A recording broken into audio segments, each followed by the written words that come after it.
नमस्कार. तृतीय स्थानातील बुध अशा व्यक्तीला चतुर, शांत स्वभावाचा व कुठल्याही कार्यामध्ये कुशल बनवतो. अशी व्यक्ती खूप चांगली व्यापारी व मित्र असू शकते किंवा खूप चांगली मैत्री संबंध ठेवते. हे स्थान नैसर्गिक बुद्धिमान किंवा बुद्धिस्थान आहे. या स्थानातील मालक नैसर्गिक कुंडलीत बुध आहे. त्यामुळे बुधाची येथील स्थिती शुभ व चांगली मानली जाते. हा बुध विद्याव्यसंगी वृत्ती, शास्त्रीय विषयांची आवड, खूप वाचन, लेखन, उत्तम स्मरणशक्ती, सुंदर अक्षर, प्रवासाची आवड, ग्रंथ प्रकाशन वगैरे असे विषय ह्यांना खूप आवडतात. हा बुध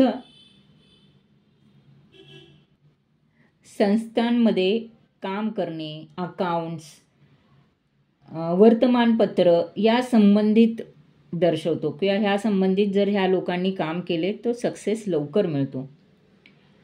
जर ह्या बुधाला मंगळाची जोड असेल तर मैदानी खेळ, कुस्ती किंवा अशा स्पोर्ट्समध्ये हे चमकतात. जर शुक्र बरोबर असेल, बुधाच्या बरोबर ह्या हाऊसमध्ये जर शुक्र असेल तर ह्यांना ललित कला, गायन ह्याच्यामध्ये खूप चांगलं यश मिळते. यांना गूढविद्या, कुंडलीशास्त्र, अंकशास्त्र हे विषय खूप आवडतात. भावंडांचे सौख्य ह्यांना खूप चांगले मिळते. यांचा दृष्टिकोन प्रगतिक व विशाल असतो. प्रवासासंबंधी लेखन होते. इतिहास व चरित्र लेखनही हे करू शकतात. लोकहिताचे कामे तर हे करतात. व्यापारी व उद्योगपती अशी ह्यांची ओळख होऊ शकते. एखाद्या प्रवासात इतरांशी ह्यांची मैत्री खूप पटकन होते. या ठिकाणी जर दूषित बुध असेल तर अशा व्यक्तीला अस्थिर चित्त किंवा अस्थिर चित्ताचा, भित्रा स्वभाव किंवा चिंताग्रस्त बनवतो.